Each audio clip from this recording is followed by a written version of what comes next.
라디오함닷컴의 후원으로 제작되는 5월 3일 통키뉴스 시작하도록 하겠습니다. 중국의 상하이가 심상치가 않습니다. 3년차로 물건을 나르는 80년대로 복귀한 모양새인데요. 일단 JTBC가 전하는 자막 뉴스 한번 보고 계속 이어가도록 하겠습니다. 상하이의 한 쇼핑몰입니다. 직원들이 휴대폰을 보며 걸어다닙니다. 정상 영업을 하는 것처럼 보이지만 이들은 사실 한 달째 갇혀 생활하고 있습니다. 被封商场1个月喽，不见天日的。 손님들을 위해 설치해둔 의자는 침대로 변했습니다. 일부 직원들은 동전으로 만든 공에 메뉴판을 채로 삼아 배드민턴을 치며 시간을 보냅니다. 大家都出来在大厅里活动活动，对比在家里的还要好很多啊，还有个活动的空间。 일부 해제된 지역도 있지만 여전히 상하이시 인구의 60%인 1,500만 명이 봉쇄된 상황. 시민들은 영상을 본 뒤 거기가 어디냐, 격리된 집보다 낫다며 비꼬았습니다. 살아있는 노인을 사망자로 오인해 이송할 뻔한 일도 벌어졌습니다. 상하이의 한 요양원 앞, 시신의 얼굴을 덮은 비닐을 걷어내던 장례식장 직원이 화들짝 놀랍니다.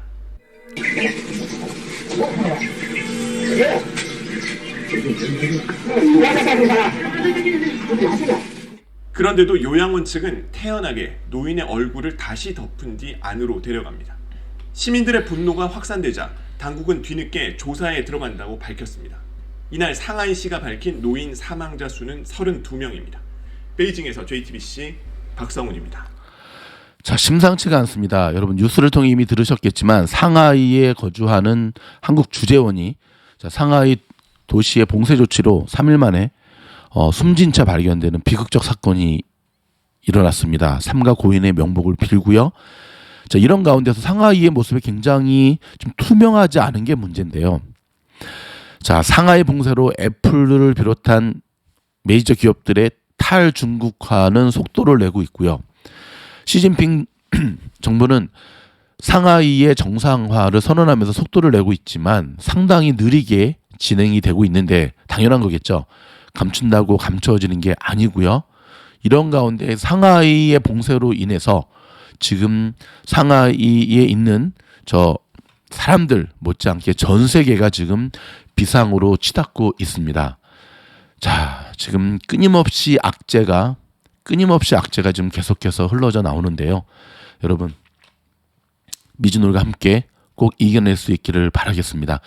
자, 헌팅던 비치에서 여자아이를 공격한 코요테, 카요리죠. 사진 보이시나요? 네, 이게 늑대처럼 생긴 카요리 코요테. 자, 사살에 성공했습니다. 이 코요테는 어떻게 하냐면은 자, DNA를 확인했다고 합니다. 자, 헌팅던 비치 경찰은 지난주 목요일 밤 해안가에서 공격이 있은 후에 부근에서 자, 카요리 2마리를 총을 쏴 사살했습니다. 이후 공격당한 어린아이의 상처에서 추출한 샘플 조사 결과 죽은 2마리 카요리 가운데 1마리의 DNA가 일치하는 것으로 확인됐다고 캘리포니아주 어류 야생동물 보호국은 밝혔습니다. 당시 여자 어린이는 엄마와 함께 모래사장에서 놀던 중 카요리로부터 공격을 당했고요. 어둠 속에 갑자기 나타난 카요리는 여자 어린이에게 달려들어 12초 동안 공격을 했고 여자 어린이가 울어 어른들이 알아차리자 즉시 도망갔습니다. 그렇지만 카요리는 완전히 도망가기 전까지 일대를 서성거리기도 했습니다. 당국은 피해 가족이 카요리를 자극할 만한 어떤 행동도 하지 않았는데 여자 어린이가 카요리로부터 머리와 얼굴을 물려 병원에서 치료를 받았다고 전했고요. 카요리는 보통 사람을 피하는 편이지만 캘리포니아주에서는 1년에 10건에서 12건 정도는 공격하는 카요리의 사건 사고가 보고되고 있습니다. 제가 지난주 토요일 날 이게 뉴폴트 비치 옆에 있는 펠리칸힐 골프 클럽에서 라운딩을 한 적이 있는데 라운딩 중에 하늘에서 까마귀가 억수로 우는 거예요. 빙빙빙빙 까마귀 떼들이. 그 밑을 봤더니요. 정말 이 사진에 보는 이 녀석보다도 훨씬 큰 카요리 한 마리가 유유하게 페어웨이를 가로지르는 것을 볼 수가 있습니다. 자, 한국에 계시는 분들은 좀 뜻밖의 한국 가끔씩 멧돼지가 나타나긴 하지만 특히 서부에 계시는 분들, 산에 계시는 분들, 거주지, 얼바인도요 야생동물 정말 많이 출연하거든요. 자, 이 어려운 때 또 야생 동물로부터 습격당하면 안 되니까 특별히 조심하시기 바랍니다. 올해 들어서 LA 살인 사건이 전년 동기 대비 더 많이 발생한 것으로 나타났네요.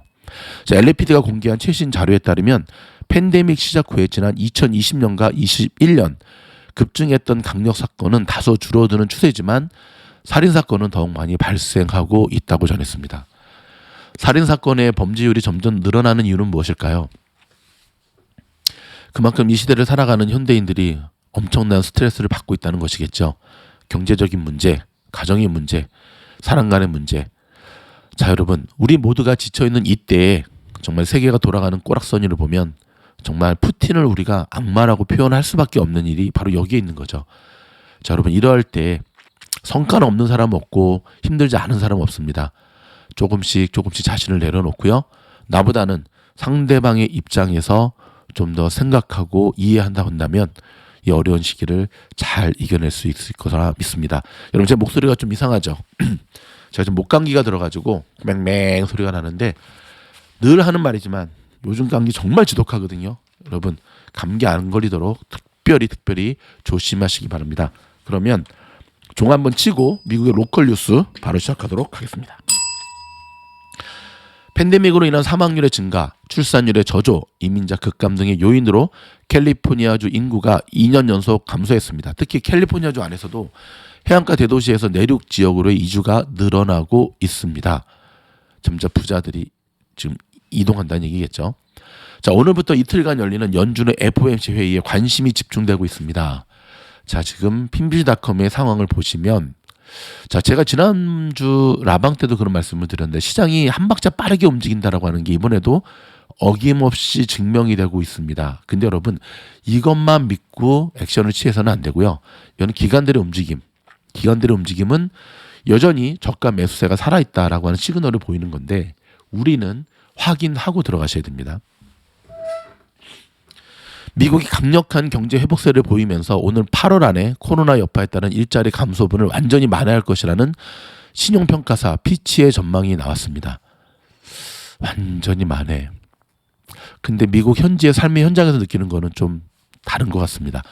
연방대법원이 반세기 동안 유치된 낙태권 보장 판결을 폐기한다는 내용의 결정문 초안이 유출돼 공개되면서 파장이 일고 있습니다. 초안의 내용도 충격적이지만 유출 자체가 더 큰 문제라는 지적입니다. 한편 이 소식을 접한 게빈 뉴섬 캘리포니아 주지사의 의회 민주당 지도자들은 오는 11월 중간선거에서 주 헌법에서의 낙태권을 영구 부정하기 위한 유권자들의 찬반 투표를 실시할 예정입니다. 한국 소식 한 가지 전해드리겠습니다. 한국에서도 지난 4월 물가가 3월보다 무려 4.8%나 치솟으면서 5% 선에 바짝 다가섰습니다. 2달 연속 4%대가 올랐는데요. 2008년 금융위기 이후 최고 수준으로 당분간 고물가가 이어질 전망입니다. 유럽연합이 결국 그동안 반대해온 독일의 찬성으로 러시아산 원유의 수입을 단계별로 금지하는 오일 엠바고를 단행키로 했습니다. 에너지 전쟁으로 우크라이나 침공이 조기 종전될 것인지 주목이 되는데요. 자, 조기 종전을 시키려면 좀 더 미국도 그렇고 각 나라들이 자국 이기주의의 모습을 내려놓고 일치 단결해서 해야 됩니다. 안 그렇다면 이수를 뻔히 들여다보고 있는 푸틴이 이 전쟁 일으키기 전에 판세가 이렇게 돌아가리라는 것을 예측 못한 게 아니지 않습니까? 자, 한편 푸틴도 러시아가 제재한 외국 기업과 단체, 개인 등의 러시아산 제품과 원자재 수출을 금지하는 보복 성격의 경제 제재에 대한 대통령령에 서명했습니다. 뭐 끝까지 간다는 얘기죠. 서방의 초강력 경제 제재에 직면한 러시아가 내일까지 갚아야 할 이자와 원금 6억 5천만 달러를 갚고 국가 부도 위기를 모면할 수 있을지 주목되고 있습니다. 푸틴이 5월 9일 러시아의 2차 세계대전 승전 기념일을 맞아 전면전을 선언할 것인가 아니면 종전을 발표할 것인가 의견이 분분한 가운데 이목이 집중되고 있습니다. 5월 9일은 여러분 다음 주 월요일입니다. 보리스 존슨 영국 총리가 에너지 무기화를 추진 중인 러시아의 압박에서 벗어나기 위해 1년에 한 개꼴로 새로운 원자력 발전소를 건설하겠다며 한국과의 공조를 고려 중인 것으로 밝혀졌는데요. 얼마 전에 또 영국하고 제대로 한번 붙었죠. 러시아하고. 러시아가 미사일 한 방 쏘면 사라질 나라가 까분다 이런 식으로 얘기를 했더니 영국이 대노했습니다. 대노.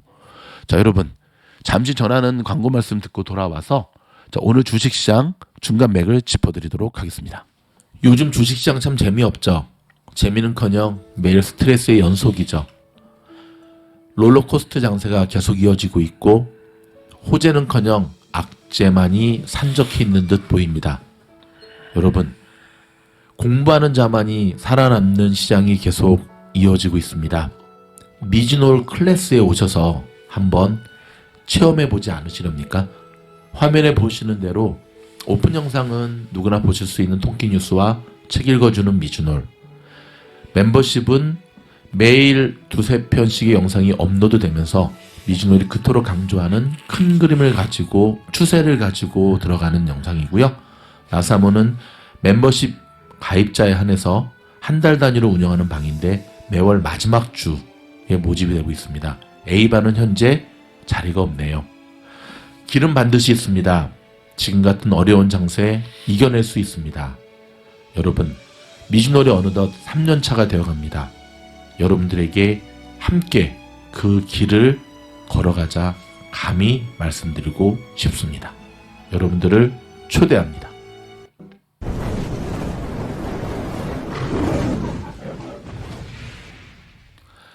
요즘 주식시장 참 재미없죠? 예, 재미없죠. 네, 자 여기 지금 시장을 보면 참 주식 어렵죠. 자, 지난주에 너무 시장의 그 폭락으로 인한 패닉셀이 나와가지고 사실 어저께 시장이 반등을 했어도 어제 중간 정도부터 반등을 했잖아요. 이게 시장의 반응은 이게 데드캣 바운스이긴 한데 오늘까지 이어질 수 있을까? 근데 오늘 이렇게 보시면 여러분 3대 주스를 보시면 이 파란 바에 끌어올리는 이 거래량을 보잖아요. 그럼 이거는 굉장히 강한 거래량이라는 걸 알 수가 있습니다. 기관들이 사고 있다는 거죠. 더구나 그동안 은행주들이 엄청 많이 빠졌잖아요. 금리가 오르지만 은행주들이 계속 빠지는 거에 대해서 예를 들어 JP모건 체이스 보면 끝물을 추락을 하고 있지 않습니까? 그래서 뱅크 오브 아메리카 작년에 그렇게 추천했던 우리 장우석 부사장을 비롯해서 막 욕을 한 바가지로 잡아드셨는데 이유는 경제 불확실성에 대한 경기 침체에 대한 것. 근데 사실 그것만으로 설명하기는 좀 그렇죠. 근데 오늘 그래서 보면 뭐 JP모건이라든지 뭐 뱅크 오브 아메리카라든지 보면 말도 안 되는 가격으로 빠졌고 이 지지선을 이미 뚫고 내려왔기 때문에 쉽게 들어오기가 쉽지 않았음에도 불구하고 오늘 또 이렇게 강력한 상승을 보여주고 있거든요. 자, 그렇다고 우리가 많이 빠진 종목을 그대로 갈아타자라고 할 수는 없습니다. 여러분, 그렇게 했다면 어떤 일이 벌어지냐면요. 한번 보여드릴게요. 자, 성장주 중에 소파이 아십니까? 굉장히 좋은 주식이었죠. 6불 3위. 쿠팡 아십니까? 네, 미국에 상장되는 쿠팡 13불 57. 놀랍지 않습니까? 스킬즈 아시죠? 잡주는 아닙니다. 2불 12. 갑자기 버진 갤럭틱이 생각이 나네요. 버진 갤럭틱 7불 98. 민주주식 한번 볼까요? GME 121불 60. AMC 볼까요? 15불 30. 어떻습니까, 여러분? 버틴다고 올라가는 거 아니시죠? 버틴다고 올라가는 게 아니라는 걸 알고 있죠. 종목 선정이 그 어느 때보다 참으로 중요한 때라는 것을 우리가 알 수가 있는데요. 설령 근데 종목을 잘 선정했다 하더라도 지금 상하이에 저 악재들이 계속 쏟아지는데 애플 같은 주식을 섣불리 사기가 쉽지가 않다는 거죠. 왜냐하면 애플도 지금 계속해서 통계 뉴스에 나오잖아요. 이러할 때 여러분 추세를 잡아가고 그 다음에 정확한 차트 분석 그리고 그 개별 종목에 대한 깊이 있는 공부만이 이 어려운 때를 이겨낼 수 있습니다. 특별히 통계 뉴스를 들으시는 분들, 제가 지난 일주일 동안 몇몇 우리 미즈노 가족분들을 랜덤으로 이렇게 조용히 들으신 분들 이제 상담을 좀 했는데 제가 다시 한번 자신을 돌아봤습니다. 바쁜 삶의 현장에서 출근하실 때, 퇴근하실 때, 지하철에서 운전하실 때, 점심 식사하실 때, 그럴 때 뉴스를 들으시는 것을 보면서 맞습니다. 여러분. 단지 주식해서 돈을 잘 벌기 위함이 아니라 우리가 무슨 일을 하더라도 세상이 돌아가는, 세상이 움직이는 것에 대한 통찰력이 없이는 아무것도 할 수 없다는 사실을 꼭 기억하셔야 됩니다. 아셨죠? 제가 어제부터 감기가 좀 심하게 들어서 푹 쉬면서 파친코라고 하는 그 이민호 나오는 드라마를 제가 조금 봤는데 참 놀랍더라고요. 시대의 역사적인 일제시대부터 쭉 1989년까지의 이 스토리를 보면서 제가 그런 드라마를 보면서 제가 늘 생각하는 게 있습니다. 시대의 흐름을 관통하면서 통찰력 있게 돌아볼 수 있어야 되는데 결국 이게 주식인데 저도 열심히 더욱더 공부하도록 하겠고요. 무엇보다도 여러분 아프지 마시고 건강하게 화이팅 했으면 좋겠습니다. 고맙습니다.